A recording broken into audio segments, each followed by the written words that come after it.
Deputy speaker Raghuramakrishnaraju కేసులో కీలక పరిణామం చోటు చేసుకుంది. ఆర్ఆర్ఆర్ కస్టోడియల్ టార్చర్ కేసుకు సంబంధించి 5వ రోజు విచారణకు సునీల్ నాయక్ హాజరు కాగా సిసిఎస్ స్టేషన్లో సునీల్ నాయక్ ను ఎస్పీ దామోదర్ విచారించారు. అనంతరం సునీల్ నాయక్ ను సిసిఎస్ నుండి సిఐడి ప్రాంతీయ కార్యాలయానికి తరలించారు. రఘురామకృష్ణరాజు కస్టోడియల్ టార్చర్ పై పోలీసులు సీన్ రీకన్స్ట్రక్షన్ చేయనున్నారు.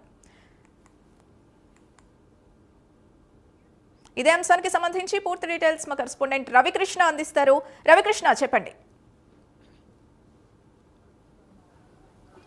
సింధు, ఏదైతే రఘురామకృష్ణరాజు కస్టోడియల్ టార్చర్ కేసుకు సంబంధించిన వ్యవహారంలో ఆరోపణలు ఎదుర్కొంటున్నటువంటి బీహార్ సంబంధించినటువంటి ఐపీఎస్ అధికారి ఈరోజు 5వ రోజు ఆయన అయితే మాత్రం సిసిఎస్ పోలీస్ స్టేషన్లో ఆయన విచారణకైతే హాజరయ్యారు.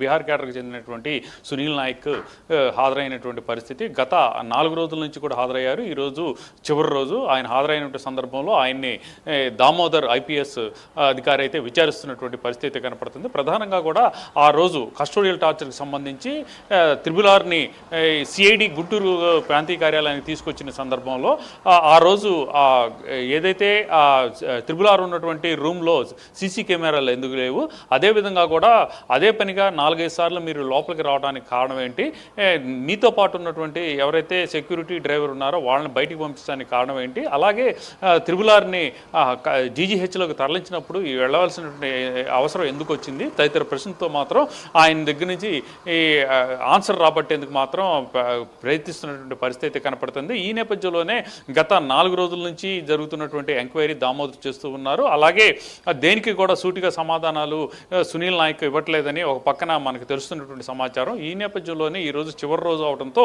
ఈరోజు సిసిఎస్ స్టేషన్ నుంచి ఆయన్ని సిఐడి కార్యాలయానికి, ఏదైతే రఘురామకృష్ణరాజుని టార్చర్ చేసినటువంటి సిఐడి కార్యాలయం ఏదైతే ఉందో ఆ కార్యాలయానికి తీసుకురావడం తెలిసింది. దీనికి సంబంధించి ఆయన్ని అక్కడ సీన్ రీకన్స్ట్రక్షన్ కోసం తెచ్చారా అనేది చర్చ మాత్రం జరుగుతూ ఉంది. తెచ్చిన తర్వాత జస్ట్ ఒక పావు గంట మాత్రం ఆయన్ని సిసిఎస్ స్టేషన్ నుంచి సిఐడి స్టేషన్కి తెచ్చిన తర్వాత మాత్రం కొద్దిసేపు మాత్రమే, ఒక 15 మినిట్స్ మాత్రమే అక్కడ ఉంచారు. అక్కడి నుంచి తిరిగి మళ్ళీ కూడా సిసిఎస్ కార్యాలయానికి అయితే ఆయన తీసుకెళ్ళినటువంటి పరిస్థితి. ప్రస్తుతం అయితే మాత్రం ఈ రోజుతో ఆయనకి సంబంధించి విచారణ కంప్లీట్ అయ్యేటువంటి పరిస్థితి అయితే ఉంది. అంటే యాక్చువల్గా కూడా ఎప్పుడైతే కూటమి ప్రభుత్వం అధికారంలోకి వచ్చిన తర్వాత తనని కస్టోడియల్ టార్చర్ చేశారు అని రఘురామకృష్ణరాజు అయితే మాత్రం ఫిర్యాదు ఇవ్వడం జరిగింది. దానికి సంబంధించి A7గా సునీల్ నాయక్ ఉండటం జరిగింది. సునీల్ నాయక్ని విచారణకు రావాలని పలుమార్లు ఏపీ పోలీసులు చెప్పినా కూడా ఆయన బీహార్లో, అంటే గతంలో వైసీపీ గవర్నమెంట్ ఉన్నప్పుడైతే మాత్రం ఇక్కడ సిఐడికి డిఐజీగా పనిచేశారు. ఆ తర్వాత ఎప్పుడైతే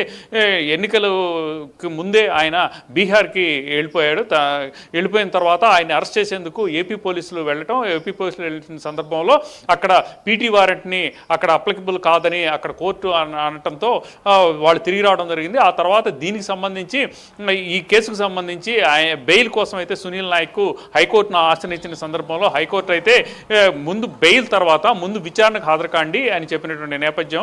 దాంతోపాటు 5 రోజులు విచారణకు హాజరు కావాలని చెప్పారు. దానికి అనుగుణంగానే ఈ నెల 5వ తారీఖు నుంచి 9వ తారీఖు వరకు కూడా ఆయన విచారణకైతే హాజరవుతూ ఉన్నారు.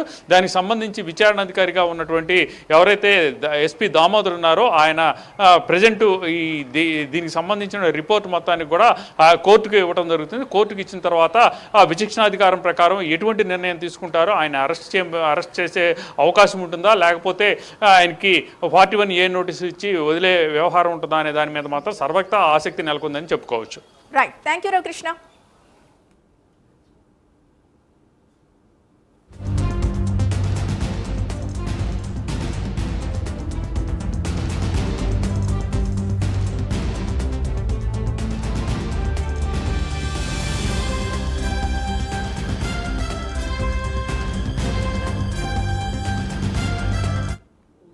డిప్యూటీ స్పీకర్ రఘురామకృష్ణరాజు కేసులో కీలక పరిణామం చోటు చేసుకుంది. RRR కస్టోడియల్ టార్చర్ కేసుకు సంబంధించి 5వ రోజు విచారణకు సునీల్ నాయక్ హాజరు కాగా సిసిఎస్ స్టేషన్లో సునీల్ నాయక్ ను ఎస్పీ దామోదర్ విచారించారు.